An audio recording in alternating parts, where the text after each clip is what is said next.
Hello friends, पिछली video में मैं आपके साथ प्लेसेंटा प्रीविया का introduction, definition, clinical manifestation topic में वीडियो बनाया था। और जो ये वाला टॉपिक है वो प्लेसेंटा प्रीविया के मैनेजमेंट को लेकर बनाया हुआ है। ये सेकेंड पार्ट है। Expected management, the expected treatment is carried up to 37 week. अगर मदर को कोई भी एबनॉर्मलिटी सीवियर नहीं है तो हम प्रेगनेंसी को 37 वीक तक एक्सपेक्ट करेंगे। इसका एम ये होता है, the aim is to continue pregnancy for fetal maturity without compromising the maternal health. अगर मैटरनल कंडीशन अच्छी है तो हमारा एम ये रहता है कि जो भी प्रेगनेंसी है उसमें फीटल के लंग्स मैच्योर हो, फ्यूटल मैच्योर हो, तो उसके टाइम ऑफ बर्थ पे ही प्रेगनेंसी का टर्मिनेशन किया जाए। तो एक्सपेक्टेड मैनेजमेंट देंगे। उसकी इंडिकेशन क्या है? नो एक्टिव ब्लीडिंग, कोई भी एक्टिव ब्लीडिंग नहीं होनी चाहिए। पेशेंट स्टेबल, पेशेंट जो है वो स्टेबल होना चाहिए। Fetal heart sound should be good and CTG reactive fetus. Intervention, कुछ हम इंटरवेंशन देंगे जैसे कि बेड रेस्ट देंगे, periodically inspection of vulval pads, जो भी vulval pads pregnant womens use कर रही होगी उसका इंस्पेक्शन करेंगे कि कितना ब्लड लॉस हुआ है। Supplementary, if patient is anaemic, patient का HB लेवल लो है तो उसको सप्लीमेंट्री भी दिया जाएगा। यूज़ ऑफ टोकोलाइटिक्स, टोकोलाइटिक ड्रग्स कौन से होते हैं? जो यूट्राइन कॉन्ट्रैक्शन को प्रिवेंट करते हैं। फिर है एक्टिव मैनेजमेंट। एक्टिव मैनेजमेंट क्यों दिया जाता है? इंडिकेशन, ब्लीडिंग एकर एट और after 37 week of pregnancy. Bleeding जो है वो 37 वीक तक एक्टिव है। पेशेंट इज़ इन लेबर, या तो पेशेंट लेबर में है। FHS साउंड एब्सेंट या एबनॉर्मल।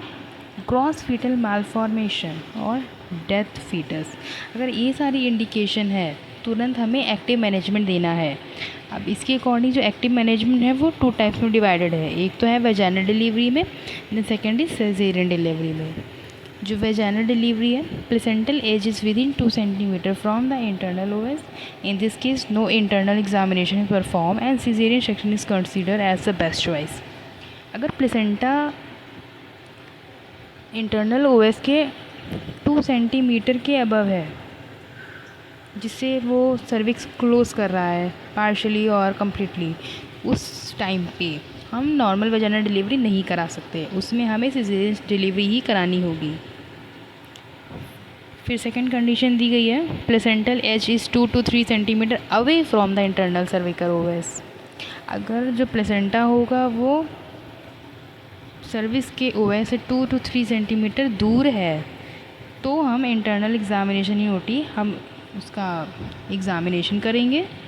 ARM विद और without oxytocin. ARM means artificial rupture of membrane, जो मेम्ब्रेन होगी उसको रप्चर करेंगे या तो ऑक्सीटोसिन के साथ या फिर नहीं। फिर सेटिस्फैक्ट्री प्रोग्रेस ऑफ लेबर, अगर जो लेबर का प्रोसेस है वो सेटिस्फैक्ट्री है तो ही वेजाइनल डिलीवरी कराएंगे। फिर एक सेकेंड इज़ ब्लीडिंग कॉन्टिन्यू, अगर ब्लीडिंग कॉन्टिन्यू है एंड नो लेबर इनिशिएशन, और लेबर में कोई प्रोग्रेस नहीं हो रहा है तो हम सिजेरियन डिलीवरी करवा सकते हैं। तो ये थे हमारे कुछ मैनेजमेंट। पहला था expected management and the second is active management. Expected management के इंडिकेशन मैंने ऑलरेडी आपको बताए हैं और एक्टिव मैनेजमेंट के इंडिकेशन भी बता चुकी हूँ। उसके बाद हम लोग देखते हैं नर्सिंग मैनेजमेंट। नर्सिंग मैनेजमेंट में आप पेशेंट को क्या ऐसी मैनेजमेंट दे सकते हो जिसके पास ऐसे केसेस आ रहे होंगे? तो मॉनिटर वाइटल साइंस, उनके जो वाइटल साइंस होते हैं वो हमें कॉन्टीन्यूसली मॉनिटर करते रहने चाहिए। Encourage quiet and restful environment, उन्हें बहुत ज़्यादा स्ट्रेसफुल या शोर वाला माहौल नहीं देना है, उन्हें बहुत ही क्वाइट एंड रेस्टफुल इन्वायरमेंट देना है जिसमें वो रेस्ट कर सके और स्लीप सो सकें। Encourage use of relaxation techniques, उनको इनकरेज करना है कि वो रिलैक्सेशन टेक्निक्स करें। Provide supplemental oxygen to the client as prescribe by the physician. अगर फिजिशियन प्रिस्क्राइब कर रहा है तो उसे हम सप्लीमेंटल ऑक्सीजन भी देते हैं। थैंक्स।